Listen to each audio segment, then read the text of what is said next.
Harka fuudhee akkam jirtu hordoftoota kaanaalii kanaa nageenyi badhaadha. Har'a sagantaa gabaabaa tokko qabadhee dhiyaadheen jira. Sagantaan kun haala yeroo irratti xiyyeeffata. Haala yeroo guyyaa jennu waa'ee vaayirasii koronaa yeroo ammaa addunyaa teenaraasaa jiru irratti. Marii har'aa kana keessatti keessummoota lamaan qabadhee dhiyaadheen jira. Keessummoonni kiyya abbaa biyyaa roobaa biyya Siwiidin magaalaa Uppsaalaa irraa. Ashannaafi Haayiluu biyya Itaalii magaalaa Bolonyaa irraa haala yeroo irratti marii gaggeessuudhaaf qophoofnee jirra. Sagantaa kanas viidiyoodhaan waraabee Skaayipiidhaan kan qilleensarra nu oolchu Muhammad Ahmed Neezerlaand irraa anis Jamaal Waabee Siwiidin magaalaa Udvaalaa irraa marii kana gaggeessuudhaaf asitti argamna. Ammas nu wajjin tura isiniin jenna. Egaa yeroo ammaa haalli vaayirasiin kun addunyaa barataa jiru baay'ee haalaan kan nama suukanneessudha. Exponentially haala alarm ta'een babal'achaa kan jirudha. Staatiksiin yeroo ammaa harkaa qabnu akka agarsiisutti addunyaa irratti namni miliyoona tokkoof tuqaa lama olitu dhibee kanaan vaayirasii kanaan faalamee jira. Kana keessa namni 67 ol du'ee jira jechuudha. Ameerikaa keessatti namni vaayirasii kanaan namoonni faalaman 200 fi 300 fi 27 olii, Speen 130 olii, Itaalii olaalu 130 jala gahee jira jechuudha. As biyya anjiru Siwiidin ammoo namni vaayirasii kanaan qabame sa'aatii kanatti nama 6,993 kana keessa 428 namoota du'an keessa jiru jechuudha. Egaa haalli dhibeen kun itti babal'achaa jiru biyya keessattis namoonni lama haqamas gabaafamee jira. Kun yaaddoo guddaa addunyaatti jechuun hin danda'amu. Egaa hirmaattonni sagantaa kanaa baga nagaan dhuftanii waan irra mari'annu duraan kaasee jira. Abbaa biyyaa roobaa irraa hin jalqabaa dura baga nagaan dhuftan jedheen jira. Mee haalli dhibeen kun vaayirasiin kun itti babal'achaa jiru mee akkamitti hubattanii akkamitti ibsitu mee yaada qabdan isinirraan jalqabaa abbaa biyyaa. Tole Jamaaloo hedduu fayyaa ta'e hiree kana nu kennuu keessaniif dhibeen kun baay'ee shaffisaan dhibee babal'ataa jiru. Addunyaa guutuu dhibee yaaddessee yeroo ammaa kanatti biyyoota kara 200 ga'anii waliin ga'ee jira. Keessumattuu Ameerikaa, Awurooppaa fi biyyoota diinagdeedhaan guddatan keessatti Chaayinaa dabalatee baay'ee nama hedduu fixaa jira. Nama sila lakkoofsan 10,000tti lakkaa'aman akkuma atuu ibsitee fixaa jira. Kan fixu malees immoo kan dhibee kanaan qabamanii amma wal'aansa ga'an argatinis akkasumatti hedduudha. Kun immoo amma karaa biyya keenya Afrikaatti illee akkasitti babal'ataa jira. Baay'ee yaaddessaadha. Haga ammaa dawaan ittiin argamne dhibee kanaaf dawaan hin argamne falli hin argamne namni hundinuu irraa yaadda'uunii fi harka irraa bu'uutu jira. Warra akka Xaaliyaanii fa'aa, warra akka Speen fa'aa, warra akka Ameerikaa fa'aa amma muddamanii jiru. Sambira dabreetillee Awurooppaa kana keessa warri akka Jarmanii, warri akka Ingilizii dabriitii, warri akka Iraanii dhibeen kun asirraa babal'atee hoo biyya keenya ga'e hoo Afrikaa ga'e kan biitti qabeenya gahaa qabu, aanjaa gahaa qabu, dawaa gahaa qabu. Dabreetis immoo ofirraa illee ittisa jedhamee yaadamu kan dhadhabe kana keenya immoo biitti qabeenyaas hin qabne hiyyeessi biitti hiyyeessi uummanni isaatis immoo homaa hin qabne akkam ta'a laata kan jedhu baay'ee nama yaachisaa. Wanni kun hedduu hin beeku kaa'ama namni bakka jiru hundaayyuu fala dhabee karaa rabbiititti fuula deebi'aa jira. Warreen tanaan dura waa'ee amantii balaaleffatu, waa'ee amantii dura dhaabbatu, nama amantii hordofu irratti duulaa ture. Rabbi nu kadhadhaa jedhee haga warra amantiitti dhaqee rabbi akka isaanii kadhatu gaafatan tokko ga'uutu jira. Kanaafi dawaa kana wanni guddaan amma abdiin jiru rabbuma irratti of dhiisudha, rabbuma kadhachuudha.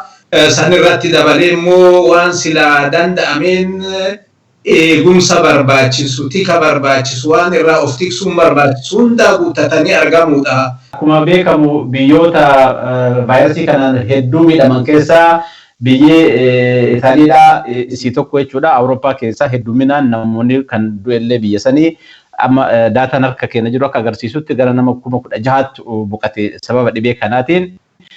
namoonni dhibee kanaan faalaman ammoo hedduu isaaniiti namni baay'ee guddama keessa akka jirtu Itaaliin beekama. Mee atin haala naannoo jirtuu sanii wal qabatee haala dhibee kanaa haala biyyisan keessa jiru mee akkamitti nu ibsita? Tole Jamaaloo kenna galatoomii dhimmichi yaa'u waa'een dhibee koronaa vaayirasii kun yeroo ammaa kana keessatti addunyaa baay'ee yaaddessaatti kan jiru. Akkuma beekamu yaa'u dhibichi kun magaalaa biyya Chaayinaa jedhamu magaalaa Wuhan jedhamu keessatti dhalateetti kan yeroo ammaa kana keessatti addunyaa jilbifachiisaatti jiru. Achirraa ka'ee sadarkaa biyyoota hunda keessatti yoo xiqqaate yeroo ammaa kana keessatti biyyoota naannoo 200 ol keessatti dhibichi kun argameeti kan jiru. Biyya keessaahuu biyyoota Awurooppaa keessaayis biyyoota Eeshiyaa keessaayis biyyoota Afrikaa keessattis bal'ee yeroo ammaa kana keessatti uummata daangaa hanga daangaatti dhaqqabaatti kan jiru. So dhibichi kun dhibee rakkoo hammaataa qabu kan sirna argamsuu namaa qabee karaa kamiinuu keessattuu rakkoo irra geessuu danda'udha. Kanaaf kana keessa biyyi akka Awurooppaatti miidhaan guddaan irra gahaa jiru keessaa fi qabatamaan irra gahee jiru keessaa tokko biyya Itaaliiti. Kanaaf biyyoota qabatamaan rakkichi kun mudatee fi akkamitti rakkoon kun mudatee sababni isaa maali kan jedhu yaa'u waa bal'aa kaasuun ni danda'ama. Keessaa Itaaliin ammatti biyyoota yeroo ammaa kana keessatti safar ta'aa jiran keessaa isaan gafa jechuun danda'an lakkoofsa baay'inaa qabamanii yookiin ammoo keeziiniidhaan yookiin ammoo infektir ta'an akkuma jirutti ta'ee lakkoofsa namoota du'anii yoo ilaalle baay'ee guddaadha. Naannoo 16,000 close to 16,000 ta'a. Naannoo 15,800 sanii olii. Kanaaf keezii isaatis yoo ilaalle naannoo 128 akkas gahaati kan jiru. So dhibichi kun jalqaba naannoo Itaaliitti kan argame yaa'u Jaanuwarii 31tti mul'ate namoota lamarratti turistii biyya Chaayinaa irraa dhufanitti naannoo Roomaatti mul'ate. Sanarraa ka'eeti kan babal'atee namni sadaffaan gaafa Jaanuwaarii Feebruwaariitti kan irratti argame.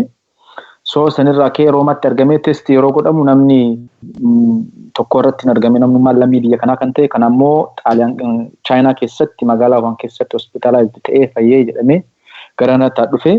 Yeroo sanitti rakkichi akkanatti akkama sadarkaa mara jiru kanatti namni baay'een hin hubanne ture.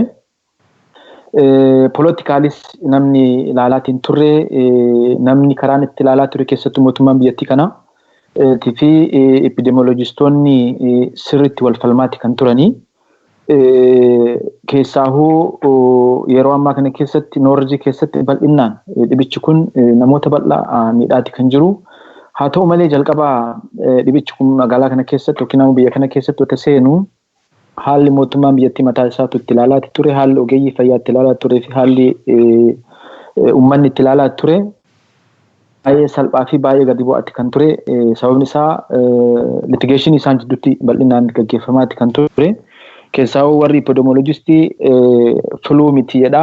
Warri kun ammoo warri siyaasaa ammoo lakki dhibichi kun dhibee rakkoo qabu miti, rakkoo nurra geessuu hin danda'u, namas rakkoo salphaadha.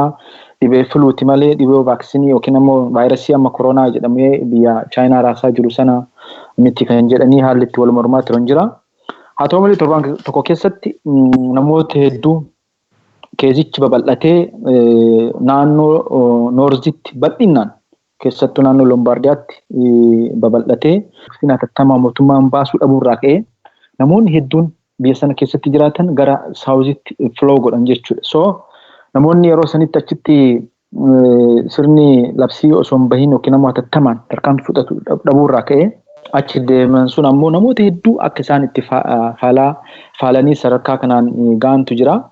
So battalatti naannoo maatii 8tti emergensiin akka biyyaatti hin bahee yeroo sanitti namni lockdown akka inni ta'uu danda'u mootummaan biyyattii ministeerri biyyattii emergensiin labsee yoo xiqqaate magaalaalee 14 ol ta'u namni hundi isaatu mana akka hin baane haalli isaan itti daangessan jira. Kun ammoo baay'ee kan barfateedha. Namni hundi isaatu infeekt ta'ee jira yeroo sanitti. namni miliyoona 10 ol ta'utu naannoo sanitti jiraata jechuudha. Lombaardiyaa keessatti miliyoona 10 riijinii sana keessatti kan jiraatu.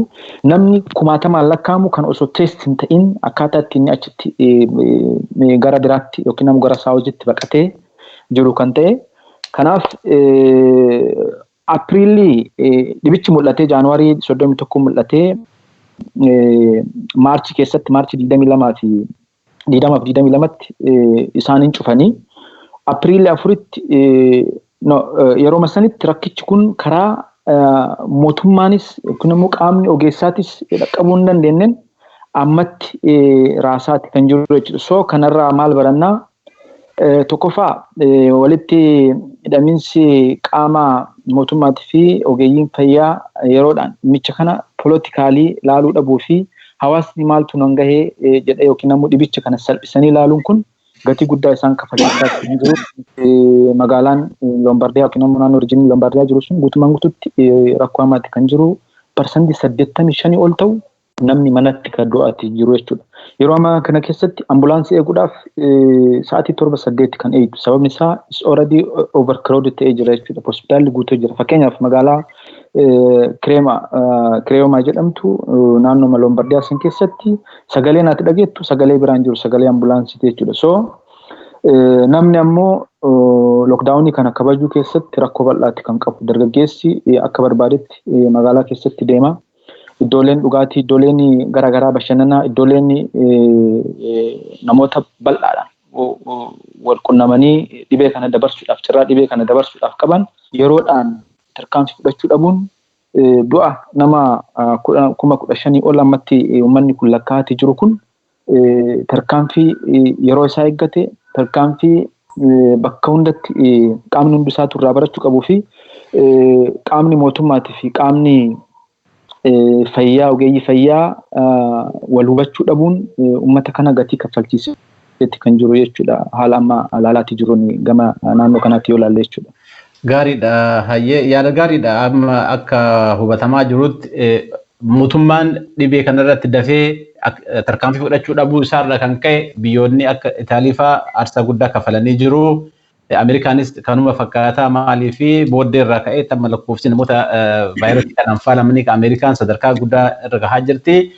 Mee abbaan biyyaa asirratti mee mootummaan keenya akka gara biyya keenyaatti yoo deebinu kan addunyaa ilaallee jirra. Mee uummanni keenya nama miliyoona 100 fi miliyoona 10 geenna uummanni keenya kan Itoophiyaa jechuudha. Uummanni kun ammoo walitti dhiyaatee jiraata. Faasilitiin dhibee kana vaayirasii kana ofirraa ittisuullee biyya keenya keessatti yaa'u laafaa ta'uun beekama. Mee abbaan biyyaa kana wal qabsiisaa fi mootummaan biyya keenya maal godhuu qaba jedhanii wanni biyya gammaa godhes gahaadha jedhanii yaadu. Mee haala kana qabatee biyyi keenya maal aggaramitti dhibee kana to'achuudhaaf maal godhuu qaba jedhanii yaaddan? Tole gaafii bareedaadha. Haalli biyya keessaa yeroo ammaa kanatti mootummaan kan duraan xiqqoo shalleessee sila waan godhuu qabu godhuu dhabe malee ammatti immoo tattaaffii godhaa jira. Hamma isaa danda'ametti tattaaffii boonsaa godhaa jira. Kanarratti immoo daranuu akka tattaaffii itti jiru kana jabeessu.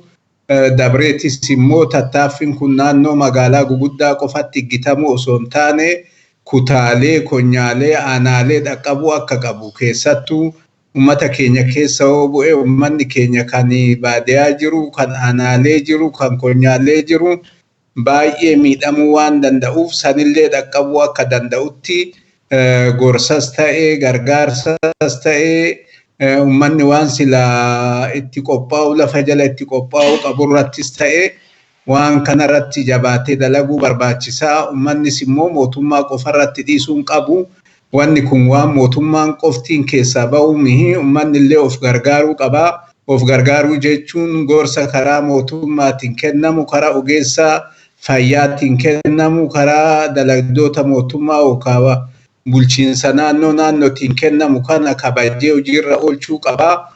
Keessattuu addaan fageenya eeggachuu, qulqullummaa eeggachuu, wal keessa akka duriititti wal keessa laaqamee deemuu dhabu kun hundinuu eeggatamuu qaba.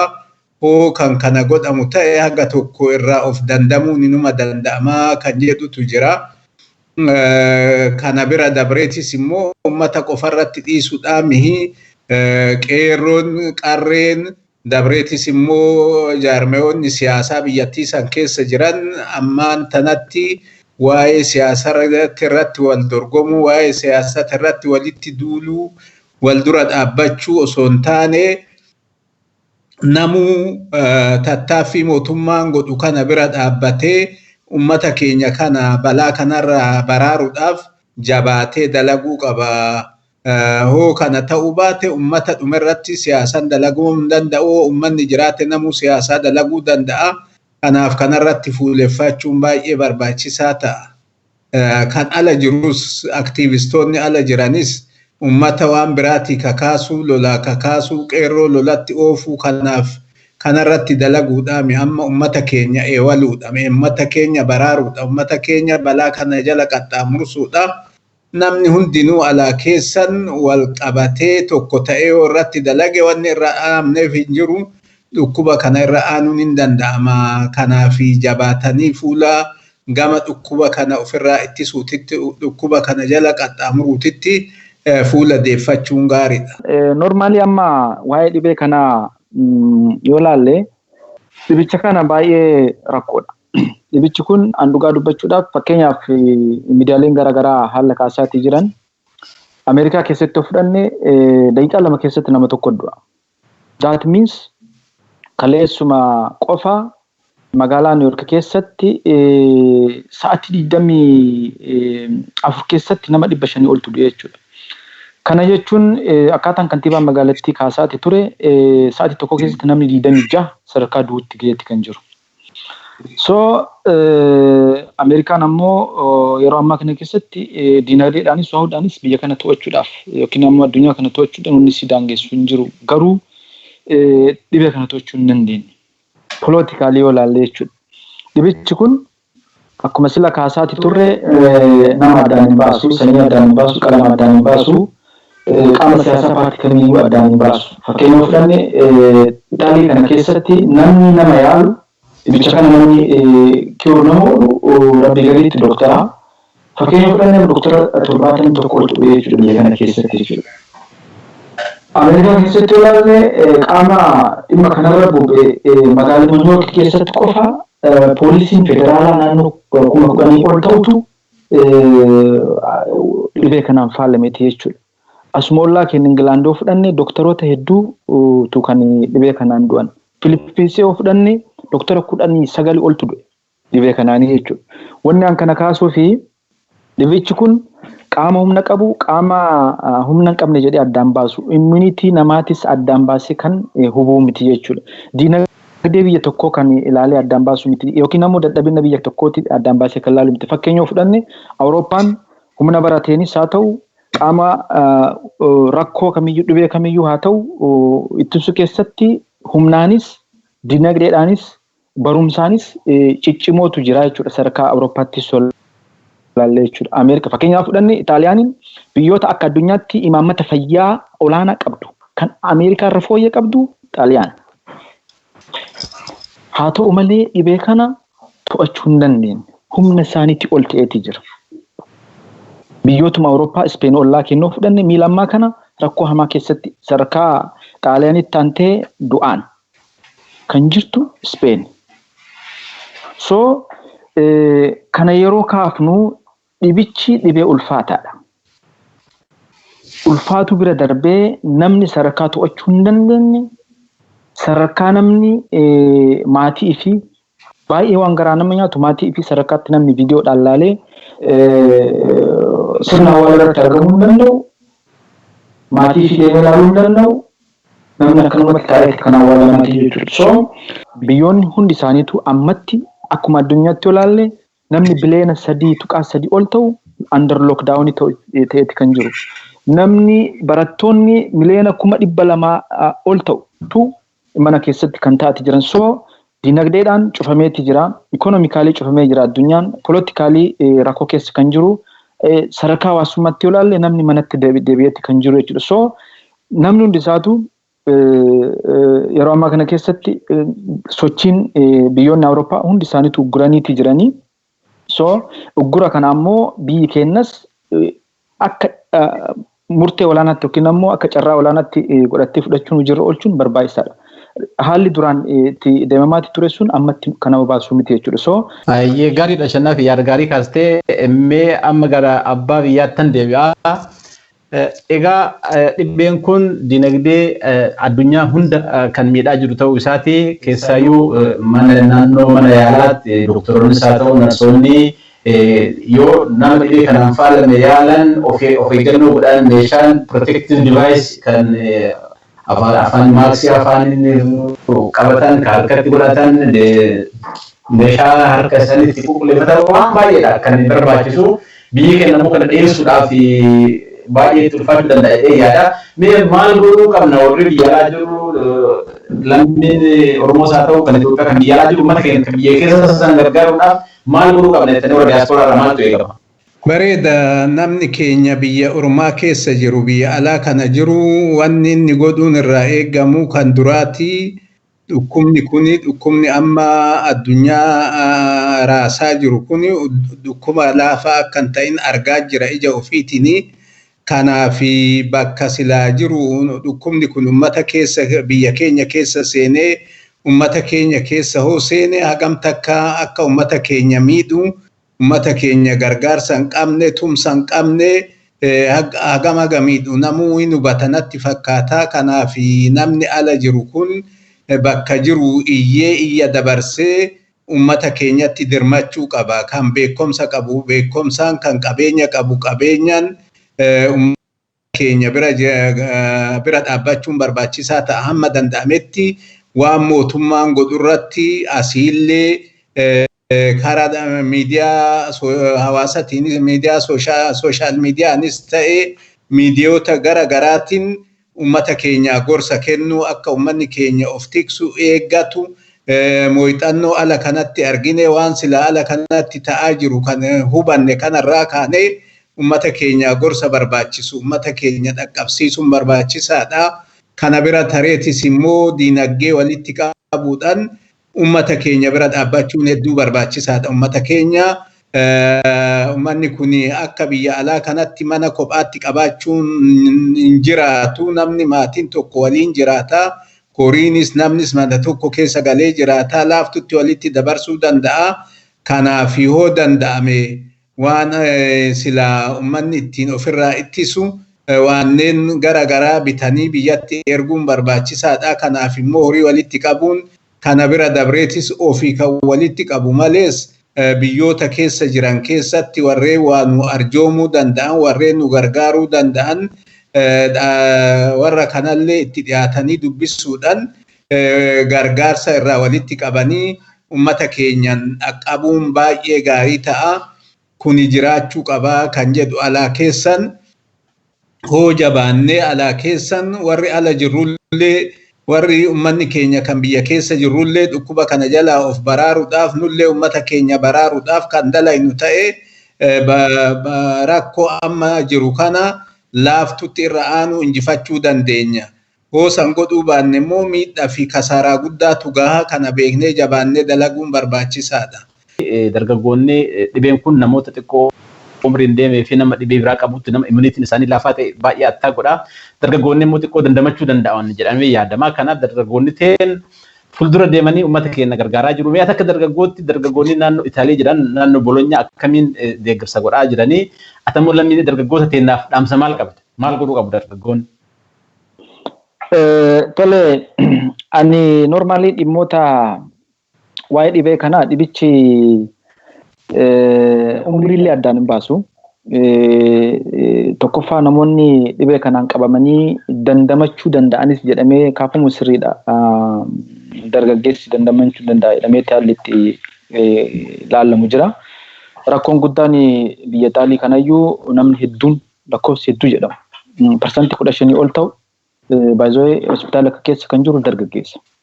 Because seera cabsuudhaanii fi akkaataa barbaadamu labsii mootummaan baasii cabsanii sababa deemanirraa dhibee kanaaf haalli isaan itti saaxilaman jira.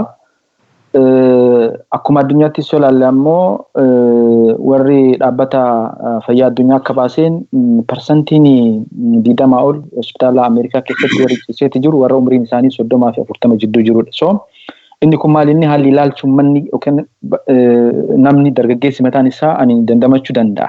Ilaalchi dhurraa ka'ee dhibichi kun wanta kanan godhu sadarkaa jedhuun haalli itti ilaalame jira. Haa ta'u malee dhibichi umriillee addaan hin baasu. So fakkeenyaaf magaalaa Miilaanotti koominitiin Oromoo dhugaa dubbachuudhaaf waan seenaa qabutti kan hojjete. Namoota rakkoo sababa kanaatiin miidhamanii fi maatiis haa ta'u isaan lubbuu isaanii hin jirre deeggarsa guddaadha kan godhe. Miidiyaan yoo xiqqaate miiliyoona 20 ol ta'u biyya kana keessatti gaazexaan hedduun maxxanseetti kan jiru kan dhaabbata Red Crossdhaan doonetti jechuudha kan koominitiin Oromoo magaalaa Miilaan keessa jiranii jechuudha. So nuti akka dargaggeessaatti lammii keenyaaf dirmachuun barbaachisaadha jechuudha. So akka koominiitiittis haa ta'u akka dhuunfaattis haa ta'u gurmeessinee qaama hawaasa keenya sadarkaa biyyaa jiru sun deeggaruun barbaachisaadha. Keessaahuu an dhugaa dubbachuudhaaf sochiin mootummaan godhaati jiru dhimma kanarratti barfatee jiraatus ammatti sochiin biyya keessatti ilaalaa jiru baay'ee gaariidha. Inni kun cimee deemuun barbaachisaa natti fakkaata. Sababni isaa namoota harka-qalleeyyii ta'aniif, namoota qaama miidhamaa ta'aniif, namoota umriidhaan deemaniif deeggarsi ittisaa akka ooluuf meeshaalee dhiyeessii garaagaraa mootummaan abbootii qabeenyaa irraa qaamota tokko irraa haalli walitti qabamee qaama kanaaf akka inni ga'uu danda'u gochuu keessatti sochii ta'aa jiru baay'ee waan jajjabeeffamuu qabuu fi waan ammas sadarkaa hunda godhachuu qabudha. So yeroo kana jennu mootummaan kana hojjetaa jiraate qaamni ala jiru kun ammoo dargaggeessi haa ta'u qaamni hundi isaatu dhimmicha kana tumsa gochuun lammii isaa baraaruun barbaachisaadha. Uma jedhu kana dhaaluu barbaadetti. Galatoomii akkuma tajaajila dargaggoonni labsii mootummaan baase seera mootummaan baase kabajanii akkaataa tajaajilli kun karaa ittiin tamsa'u kana dhaabuu qabu mana bashannanaa mana dhugaatii waan akkasii deemu kun dhibee kana barbaachisaa waan ta'eef of eeggannoo akka godhan of eeggannoo gochuun ammoo namoota hawaasa akka gargaaran dhaamsii dabarsaa. Egaa mariin haala yeroo irratti dhibee wal qaban akkasumas yeroo adda addaa haala abdeetu godhaa waan mata keenya barsiisaa hubannoo adda addaa mata keenya dhiyeessan dhaabni marii haasawaa gola dura waan dubbachuu qabnaa jettanii yoo jiraate abbaan biyya cabaasanii kennaa taanee ashanaafis gaggabaastee keessatti dhaamsa waan hafuu hin qabne kanaaf dabarsanii marii keenya gola jechaadha. Walumaa galatti wanni kun dhukkubni kun dhukkuba laafaa mihi dhukkuba darree shalleessinee laalluu mihi dhukkuba haalaan hamaadha. Warra humna qabu, warra qabeenya qabu, warra beekumsa qabu, warra ogeeyyii gahaa qabu kana waan qabataniif dhiisa wallaalchisee jira. Kanaaf nu immoo namni keenya ummanni keenya kan barnootanis qabeenyanis waa hundaanuu duubatti hafe rabbi achiin hin ga'in ittiin fidin malee dhukkubni kunoo itti dhufee ummata keenya akka amma biyya alaatitti arginu kanatti keessa seene ummanni keenya irraa hafuu hin danda'u. Kanaaf jabaannee osoo wanni kun sadarkaa san hin ga'in isaa hin babal'atiin kana bakkuma jirutti dhaabuun yookaan bakkuma jirutti akka inni eeggatamu gochuun baay'ee barbaachisaadha. Kanaaf mootummaanis akkuma eegale kanatti jabaachuu qabaa. Jaarmeewwanni siyaasaa jiranis, jaarmeewwanni namoomaa jiranis, dabreetis immoo qeerroof qarreen illee tanaan dura ummata ofiitii lubbuu ofii kennee lolaa ture. San irratti dalaguudhaan keessaa alaan jabaannee waan kana ofirraa ittisuun waan kana ofirraa qabuu qabna. Kanaaf haa jabaannu. Keessatti immoo uummanni keenya ammatti wanni kun dawaan arganne dawaa biyya keessaa kan ammaan dura namoonni ittiin gargaaramanii ittiin fooyya'an kan yeroo duraatitti kaafne waan akka shunkurtii adii, waan akka loomii, waan akka zinjibilaa, waan akka abasuuda gurraachaa kana walitti daffisanii too yeroo kokkeen nama dhukkubu yookaan kokkeen nama madaa'u deddeebisanii dhuguudha. Irrattis immoo waan akka qullubbii kana nyaachuudha. Hamma danda'ametti waan qabbanaa warraa fagaachuun barbaachisaa ta'a. lafa qabbanaa warra lafa ho'aa jiraachuunii fi warri immoo qabamuu ofii beekee hamma danda'ametti nama kaan irraa adda of baasee jiraachuu qabaa. Kun immoo yeroo yerootti harka ofii dhiqachuu, qulqullummaa ofii eeguun, kafana ofii ho'aan biraa dadhabee bishaan ho'isee keessatti danfisuun, kana bira dabreetiis immoo ho'anni kun namatti jabaate bishaan ho'isanii ulachuun kun jiraachuu qabaa. Hunda daran immoo waan kanaaf dawaan amma warreen duraan rabbi hin beekne illee amma rabbitu furmaan isaa karaa rabbii malee hin jiru jechuutti jira. Kanaaf ummanni keenya biyya keessaa warri muslimaa qur'aanan bahee rabbiin kadhachuu qabaa. Warreen kun illee akka afaan beekuu fi akka amantii isaatitti bahee kadhatee rabbitti boo'uu qabaa. Furmaanni karaan ittiin argamu tattaaffii silaa godhamu godhaa. Rabbitti illee waa kun rabbitti illee boo'uun barbaachisaa ta'a. Hoo kana goone immoo waa hundaayyuu najaa keessaa baana irra aanuu dandeenya. Kanaaf jabaadhaa, wal jajjabeessaa, sodaa osoo hin ta'in itti qophaa'atii ofirraa ittisuudhaaf carraaqaayin jedha. Hayyeegaa ashannaafi waan dabaltoo jiraata deeqaa lama keessatti. Hundi namaatu itti gaafatamaa ta'utti jiraata dhibicha kanarratti. Ani dargaggeessaa, ani qaama mootummaatii jedhee namni sadarkaa itti quba namatti qabuu danda'u jiraachuun irra jiraatu. Namni hundi isaatu dhibee kanaaf rakkoo dhibee kanaatiif itti gaafatamaa ta'utti irra jiraata. Yeroo kana jennu jalqaba of eeguutu irra jiraata. Lammeessoo maatii eeguutu irra jiraata. Sadeeffoo biyya fiitiif hojii kana hojjechuutu irra jiraata. Yeroo kana jennu karaa kamiin haa ta'u dargaggeessi keenya iddoowwan bashannanaa fedhii isaa to'achuutu irra jiraata. Dhimmoonni iddoo kanaaf yookiin immoo dhibicha kanaaf iddoowwan dhibicha kanaaf mijataa ta'an irraa of qusatee hawaasa isaatis ifis baraaree jalqaba of baraaree maatii isaatis fi hawaasa isaa baraaruun barbaachisaadha jechuudha. Karaa biraatiin qaamni kamiyyuu sochii mootummaan godhaatii jiru kanaaf waliin dhaabbachuutu irra jiraata. Qeeqni yeroo ammaa kana keessatti hin barbaachisu.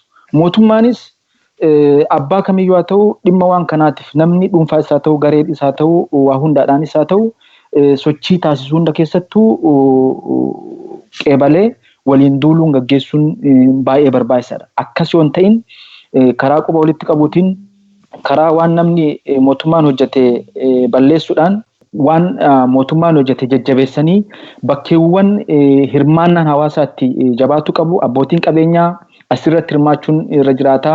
Dhaabbileen miti mootummaa hojii kanarratti bobba'atii jiran akkaataa isaan sirriitti irratti hirmaachuu danda'an gochuun baay'ee barbaachisaadha. Mootummaan ammoo dhimmoota dhiyeessilee garaagaraa barbaachisu keessaa yoo ammoo ogeeyyii biyya keessa jiran hunda isaatu karaa hubannoo qabuun cimsee akkaataa barbaachisaa isaatiin deemuun gaariidha. Waa lama yoo godhe hawaasni ammoo gaarii kan jedhu tokkoffaa seera bahee kabajuun barbaachisaadha. Inni lammaffaan ammoo gorsa ogeessaa kabajuu fi kabachiisuun dhimma filannoo hin qabne ta'ee fudhatee yoo deeme rakkoo akkana keessaa bahuun danda'ama jechuu barbaadeetti an galatoon. Galatooma waliigala yoo wal dhaggeeffanne yoo wal gargaarre yoo wal bira dhaabbanne dhibee tamsa'ina vaayirasii kanaa ittisuun hin danda'ama. Kan jedhu addunyaatti jalqabu jiru kunis manni keenya uffatee jira. Wanni kun dhaabbachuu danda'a. Manni keenyas duun isaanii baraaramuu danda'a jechuudha. Egaa hordoftoonni chaanalii kanaa marii hangamaatti gaggeessaa jirra. Hubannoo akka argatan abdii qabna. Mariin kun yeroo adda addaa itti fufuun jechaadha. Biyyoota fayyaas biyya alaa jiranis hirmaachisnee akka manni keenya of eeguu danda'u irrattis marii yeroo adda addaa akka gaggeessuun asuma waadaa gallaa. Hirmaattonni keenya Ashannaa fi Haayiluu biyya Italii magaalaa Boolonyaa irraa, abbaa biyya Roobaa biyya Swiidin magaalaa Uppsalaa irraa marii hojii gaggeessaniif galatooma ulfaadha isin jenna.